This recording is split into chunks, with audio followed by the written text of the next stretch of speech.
Check. 1 2 1 2. Check. Check.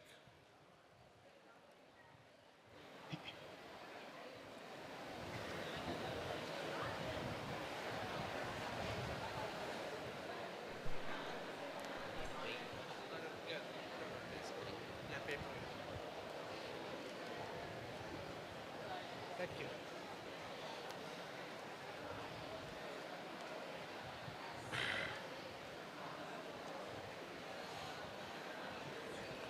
Good evening.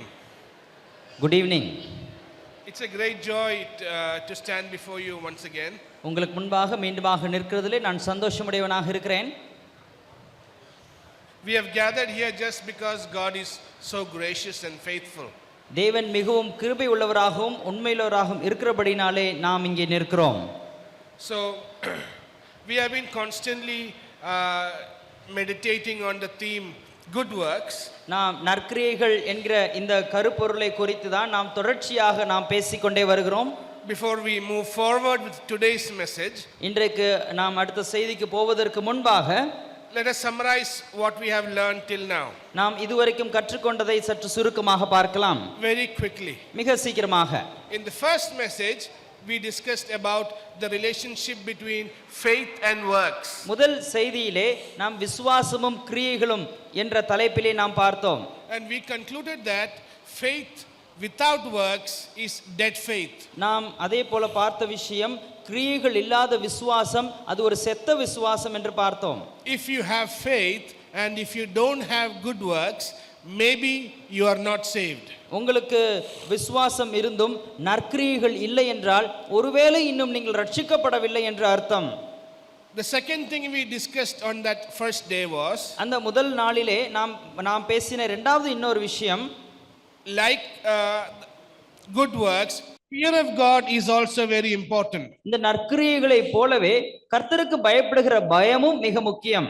Because like mercy and truth is necessary for salvation, அதாவது இரக்கமும் சத்தியமும் நம்முடைய ரட்சிப்பிற்கு எப்படி அவசியமாய் இருந்ததோ fear of God is necessary to do good works properly. நாம் நேர்த்தியாக நற்கிரியைகளை செய்கிறதற்கு கர்த்தருக்கு பயப்படுகிற பயம் மிகவும் அவசியம். We discussed these two on the first day. இந்த ரெண்டு விஷயத்தையும் நாம் முதல் நாளிலே நாம் பேசினோம். Faith without works is dead. கிரியைகள் இல்லாத விசுவாசம் செத்தது. Fear of God is necessary to do God's work efficiently. தேவனுடைய கிரியைகளை நாம் மிக நேர்த்தியாக செய்கிறதற்கு கர்த்தருக்கு பயப்படுகிற பயம் மிகவும் அவசியம். In the second message, இந்த இரண்டாவது செய்தியிலே we discussed about what God wants others to see when we do good works. நாம் நற்கிரியைகள் செய்யும்போது நம்மிடத்திலிருந்து மற்றவர்கள் எதை காண வேண்டும் என்று தேவன் விரும்புகிறார் என்று பார்த்தோம். God wants others to see our character when we do good works. நாம் நற்கிரியைகள் செய்யும்போது நம்முடைய குணாதிசயங்களை மற்றவர்கள் பார்க்கும்படிக்கு தேவன் விரும்புகிறார். Because good works without character is useless. காரணம் இவ்விதமான குணாதிசயங்கள் இல்லாத நற்கிரியைகள் அது பயனற்றது.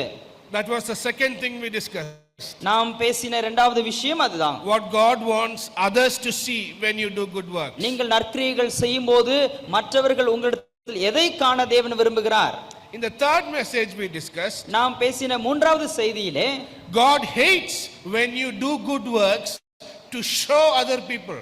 நீங்கள் மற்றவர்கள் காண்பதற்கென்றே நல்ல காரியங்களை செய்யும்போது தேவன் அப்படிப்பட்ட நற்கிரியைகளை வெறுக்கிறார். When you desire praise and appreciation, நீங்கள் உங்களுக்கென பெயரையும் புகழையும் நீங்கள் தேடிக்கொள்ளும் போது, and when you do good works so that others will see and praise God and you, அங்கே நீங்கள் நற்கிரியைகளை அவிதமாக செய்யும்போது மற்றவர்கள் தேவனையும் உங்களையும் சேர்த்து புகழ வேண்டும் என்கிறதற்காக செய்யும்போது such good works God will judge. அப்படிப்பட்ட நற்கிரியைகளை தேவன் நியாயம் தீர்ப்பார். And today on the fourth message, இன்றைக்கு இந்த நான்காவது செய்தியிலே we will discuss what God is looking in us when we do God's work. நாம் தேவனுடைய நற்கிரியைகளை செய்யும்போது நம்மிடத்தில் அல்லது நமக்குள் தேவன் எதை காண்கிறார் என்று நாம் பார்க்க போகிறோம்.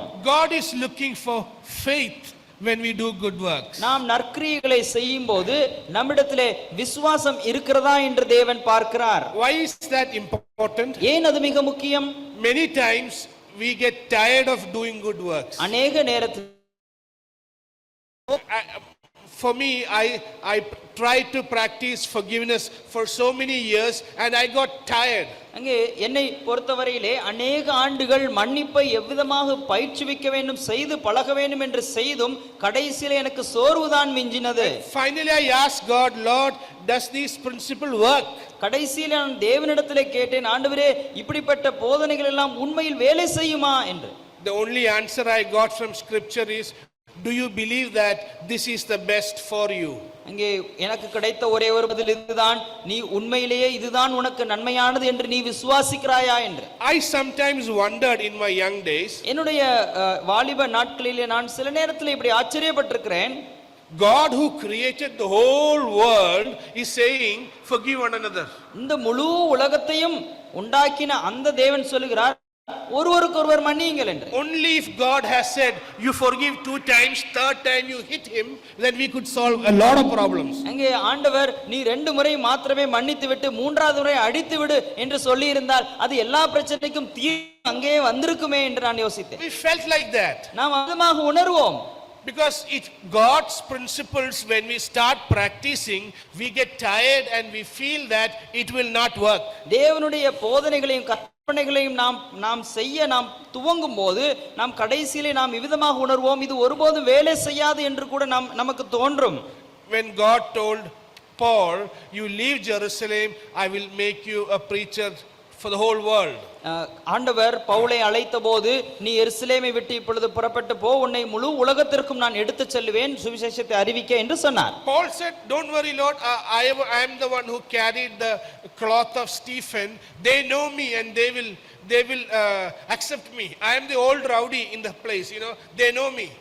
பவுல் ஒருவேளை இப்படி சொல்லியிருக்கிறார், ஆண்டவரே இல்லை இல்லை, அவர்கள் எனக்கு நன்கு தெரிந்த ஆட்கள் தான், அவர்கள் ஸ்தேவானை கல்லெறிந்து கொலை செய்த போது அந்த ட்ரெஸ் எல்லாம் நான் தான் வாங்கி சென்றேன், நான் இவர்களுக்கு பிரபலமான ஒரு ரவுடியை போல நான் இங்கு இருந்து வருகிறேன் என்று சொன்னார். But God said, சொல்லி இருக்கலாம். God said, you leave Jerusalem. கர்த்தர் சொன்னார், நீ எருசலேமை விட்டு போ என்று. So whenever God says something and we are asked to obey, we really have to believe that it is the best thing for me. எப்பொழுதெல்லாம் தேவன் நாம் சில காரியங்களை செய்யும்படி கேட்டுக்கொள்கிறாரோ அதன்படி நாம் கீழ்ப்படிந்து செய்யும் போது அது நமக்கு சிறந்ததாக இருக்க போகிறது என்று நாம் விசுவாசிக்க வேண்டும். So one of the toughest verse, I'm going to read it for you as we start the message. நாம் இந்த செய்தியை துவங்கும் போது நமக்கு மிகவும் ஒரு கடினமான ஒரு வசனத்தை உங்களுக்கு நான் வாசித்து காண்பிக்க இருக்கிறேன். Turn with me to Romans. ரோமர்கள் நிருபத்திற்கு என்னோடு திருப்பிக் கொள்ளுங்கள். Romans chapter 12. ரோமர் 12வது அதிகாரம்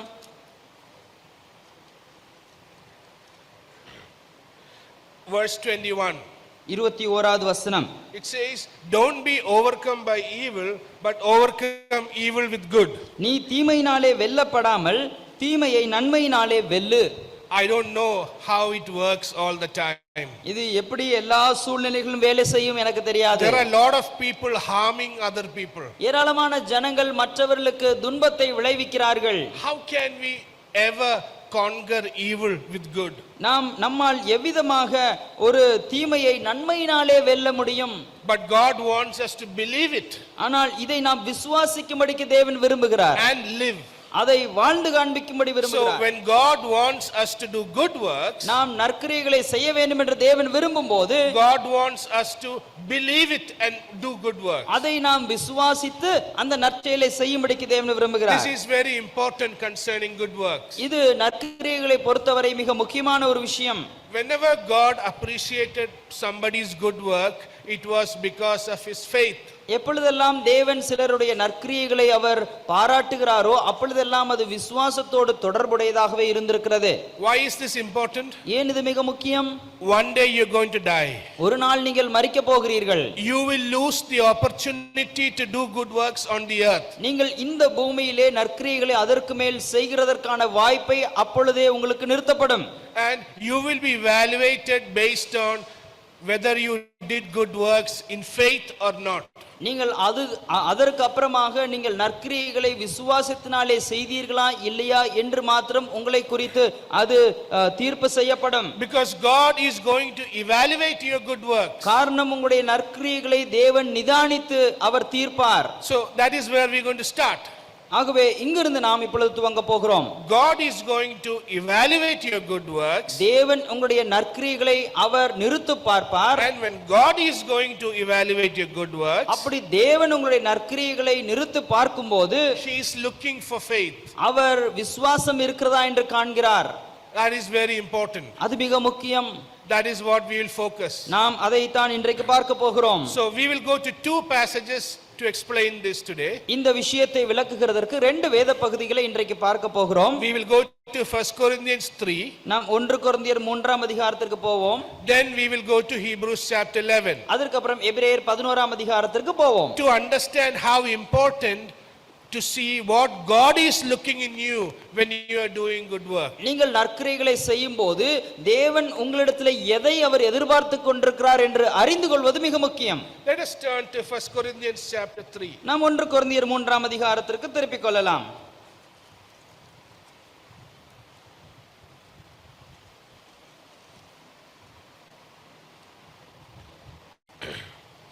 First Corinthians 3.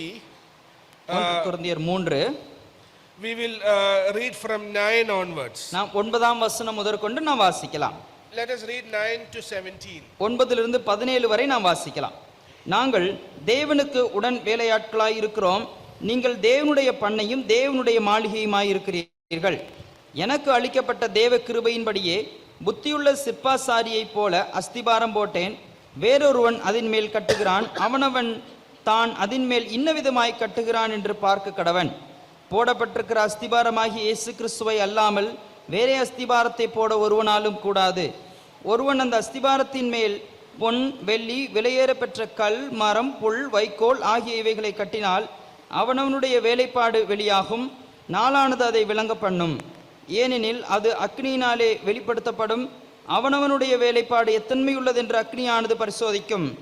அதின் மேல் ஒருவன் கட்டினது நிலைத்தால் அவன் கூலியை பெறுவான். ஒருவன் கட்டினது வெந்து போனால் அவன் நஷ்டமடைவான். அவனோ ரட்சிக்கப்படுவான். அதுவும் அக்னியில் அகப்பட்டு தப்பினது போல் இருக்கும். நீங்கள் தேவனுடைய ஆலயமாய் இருக்கிறீர்கள் என்றும் தேவனுடைய ஆவி உங்களில் வாசமாய் இருக்கிறார் என்றும் அறியாதிருக்கிறீர்களா? ஒருவன் தேவனுடைய ஆலயத்தை கெடுத்தால் அவனை தேவன் கெடுப்பார். தேவனுடைய ஆலயம் பரிசுத்தமாய் இருக்கிறது. நீங்களே அந்த ஆலயம். So here Paul is trying to talk about people's works. இங்கே ஜனங்களுடைய வேலைகளை குறித்து பவுல் எழுதுகிறார். Paul is trying to say that, Pavul விதமாக சொல்ல வருகிறார். verse 12. 12வது வசனம், if anybody builds on the foundation with gold, silver and stones and hay, each one's work will become clear. ஒருவன் அந்த அஸ்திபாரத்தின் மேல் பொன் வெள்ளி விலையேற பெற்ற கல் மரம் புல் வைக்கோல் ஆகிய இவைகளை கட்டினால் அவனுடைய வேலைப்பாடு வெளியாகும் என்று. Because fire will test each person's work. காரணம் அக்னியானது ஒவ்வொருவனுடைய வேலைப்பாடை அது வெளிப்படுத்தும். And if it endures, they will get a reward. அது நிலைத்திருந்தால் அவனுக்கு பலன் கிடைக்கும். What that means is your good works is about to get evaluated pretty soon. இதனுடைய அர்த்தம் என்னவென்றால் உங்களுடைய நற்கிரியைகள் சீக்கிரத்திலே அது பரிசோதிக்கப்படும். You might die today. இன்றைக்கு ஒருவேளை நீங்கள் மரிக்கலாம். Maybe right here. ஒருவேளை இங்கேயே Heart attack. Then you will lose the opportunity to do good works in faith. அதற்கு அப்புறமாக விசுவாசத்தினால் நற்கிரியைகளை செய்கிறதற்கான வாய்ப்பை நீங்கள் இழந்து விடுவீர்கள். As soon as you're dead, நீங்கள் மரித்த உடனேயே you will face judgment about your good works. உங்களுடைய நற்கிரியைகளை குறித்த நியாய தீர்ப்புக்கு முன்பாக நீங்கள் நிற்பீர்கள். And God is going to see whether you acted or lived in faith while doing good works. நீங்கள் கிரியைகளை செய்யும்போது நீங்கள் விசுவாசத்தினால் அப்படி செய்தீர்களா இல்லையா என்று தேவன் பரிசோதிப்பார். What does that mean? அதனுடைய அர்த்தம் என்ன? That means when you are doing good works or obeying God, அதனுடைய அர்த்தம் நீங்கள் நற்கிரியைகளை செய்யும்போது அல்லது கர்த்தருடைய கட்டளைகளுக்கு கீழ்ப்படியும் போது God is checking whether you believe that this is the best thing for me. இது எனக்கான சிறந்த காரியம் என்று நீங்கள் விசுவாசித்து செய்தீர்களா என்று தேவன் பார்ப்பார். This is what God likes, so I will like it. இது தேவனுக்கு பிரியமான காரியம், ஆகவே இதை செய்கிறதற்கு எனக்கும் விருப்பம் என்று. Do you believe like that? அப்படியாக நீங்கள் உங்களுக்கு விசுவாசம் உண்டா? You have to believe like that when you do good works. நீங்கள் நற்கிரியைகளை செய்யும்போது அப்படி விசுவாசிக்க வேண்டும். If you don't believe like that, நீங்கள் அவ்விதமாக விசுவாசிக்கவில்லை என்றால் you will do good works, நீங்கள் நற்கிரியைகளை செய்வீர்கள், but you will not have faith, ஆனால் உங்களுக்கு விசுவாசம் இருக்காது. because good works will make you tired. காரணம் நற்கிரியைகளில் விருப்பம் இல்லை. Like the question we had yesterday, நேற்று தினத்திலே நமக்கு வந்த அந்த கேள்வியை போல, it is very difficult to live as a Christian. கிறிஸ்தவர்களாக வாழ்வது மிகவும் கடினம்.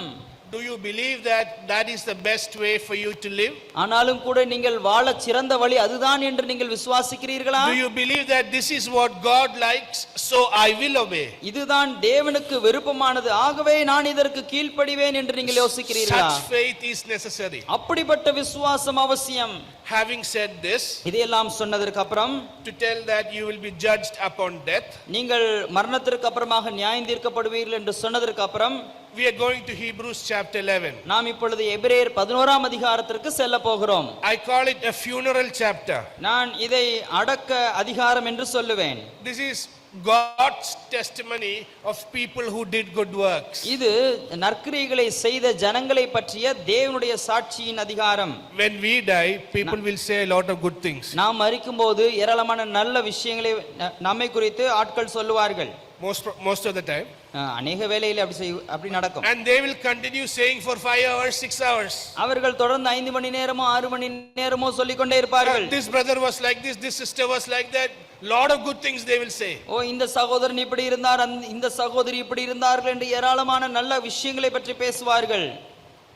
It's not 100% right. அது 100% சரியல்ல.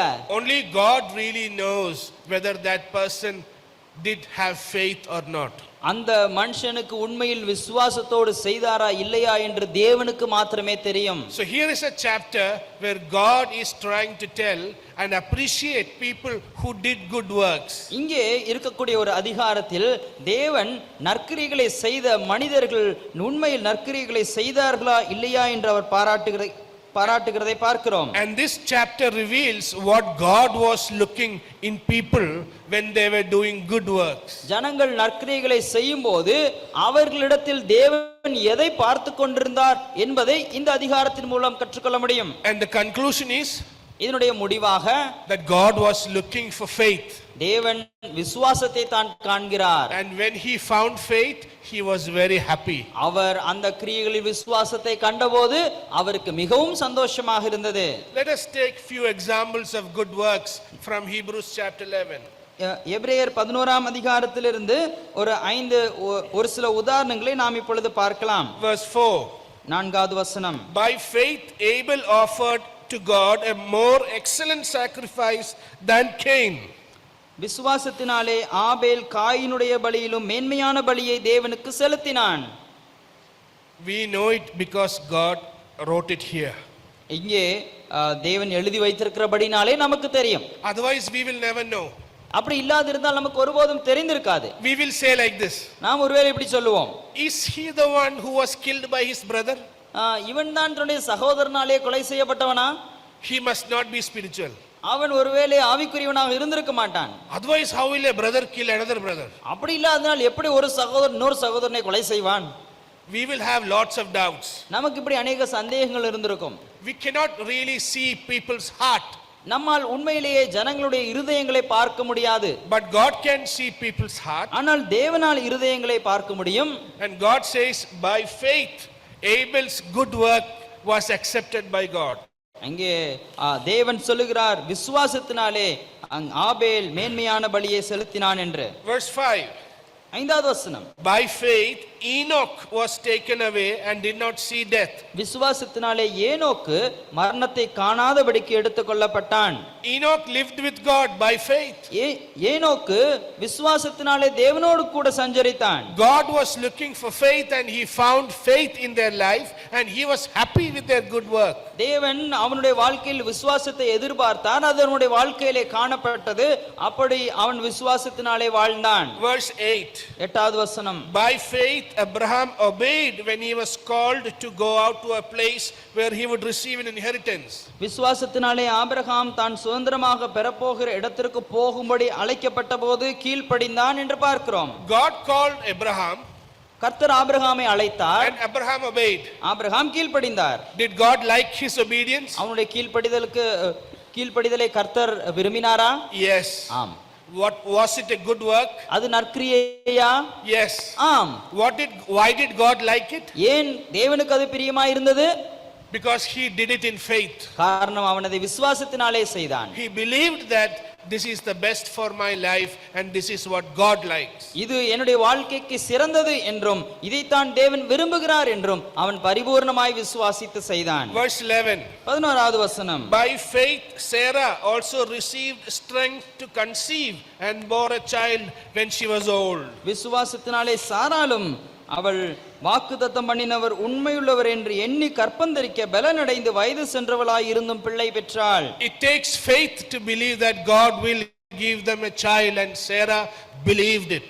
தேவன் அவர்களுக்கு ஒரு குமாரனை கொடுக்க வல்லவராய் இருக்கிறார் என்று விசுவாசித்தால் அப்படியே சாராள் அவள் பலனடைந்து பிள்ளை பெற்றாள். Verse 13. 13வது வசனம். These all died in faith, not having received the promise. இவர்கள் எல்லாரும் வாக்குத்தத்தம் பண்ணப்பட்டவைகளை அடையாமல் அவர்கள் மரித்தார்கள். Meaning, அதனுடைய அர்த்தம், God said, I will make your children as stars in the sky. கர்த்தர் சொன்னார், உன்னுடைய சந்ததியை வானத்து நட்சத்திரங்களை போலாக்குவேன் என்று. But when they were about to die, they didn't see so many children. ஆனால் அவர்கள் மரிக்கும் நேரங்களிலே அவர்கள் அவ்வளவு குழந்தைகளை பார்க்கவே இல்லை. So they believed and they died. ஆகவே அவர்கள் விசுவாசித்தார்கள், மரித்து போனார்கள். That is why their good works was very valuable before God. ஆகவே தான் அவர்களுடைய நற்கிரியைகள் தேவனுக்கு முன்பாக மிகவும் மதிப்புள்ளவைகளாக இருந்தன. Verse 17. 17வது வசனம். By faith Abraham offered Isaac. விசுவாசத்தினாலே ஆபிரகாம் அவன் ஈசாக்கை பலியாக ஒப்புக் கொடுத்தான். Verse 20. By faith Isaac blessed Jacob. 20ஆம் வசனம். விசுவாசத்தினாலே ஈசாக்கு யாக்கோபை ஆசீர்வதித்தான். Next verse. By faith Jacob blessed Joseph. அடுத்த வசனத்தில் விசுவாசத்தினாலே யாக்கோபு யோசேப்பை ஆசீர்வதித்தான். 22. By faith Joseph blessed children of Israel. 22ஆம் வசனத்திலே பார்க்கிறோம், விசுவாசத்தினாலே யோசேப்பு இஸ்ரவேல் புத்திரரை ஆசீர்வதித்தான். 23. By faith Moses obeyed God. 23லே மோசே கர்த்தருக்கு கீழ்ப்படிந்தான். See, all these people did a lot of good works. பாருங்கள், இந்த எல்லா மனுஷர்களும் ஏராளமான நற்கிரியைகளை செய்தார்கள். They obeyed God. அவர்கள் கர்த்தருக்கு கீழ்ப்படிந்தார்கள். How? எப்படி? In faith. விசுவாசத்தினாலே. Believing that this is what God wants me to do, this is what God likes, and I will obey no matter what. இதுதான் தேவன் நான் செய்யும்படி விரும்புகிறார், தேவனுக்கு இதில் தான் இஷ்டம், ஆகவே என்ன நடந்தாலும் பரவாயில்லை, நான் இதை விசுவாசிப்பேன் என்று விசுவாசித்தார்கள். List till here are the list about famous people. இந்த இதுவரைக்குமாக வரக்கூடிய பட்டியலிலே மிகவும் பிரபலமான ஆட்களை தான் நாம் பார்க்கிறோம். You can see little troublesome list when you reach say verse 35 onwards. 35ஆம் வசனத்திலிருந்து நீங்கள் பார்க்க போனால் சில கஷ்டகரமான சில பெயர்களை கூட நம்மால் பார்க்க முடியும். Please read. அதை நாம் வாசிக்கலாம். ஸ்திரீகள் சாகு கொடுத்த தங்களுடையவர்களை உயிரோடு எழுந்திருக்க பெற்றார்கள். By faith she received. அங்கே விசுவாசத்தினாலே பெற்றார்கள். Then அதற்கு அப்புறம் வேறு சிலர் மேன்மையான உயிர்த்தெழுதலை அடையும்படிக்கு விடுதலை பெற சம்மதியாமல் வாதிக்கப்பட்டார்கள். Next. வேறு சிலர் நிந்தைகளையும் அடிகளையும் கட்டுகளையும் காவலையும் அனுபவித்தார்கள்.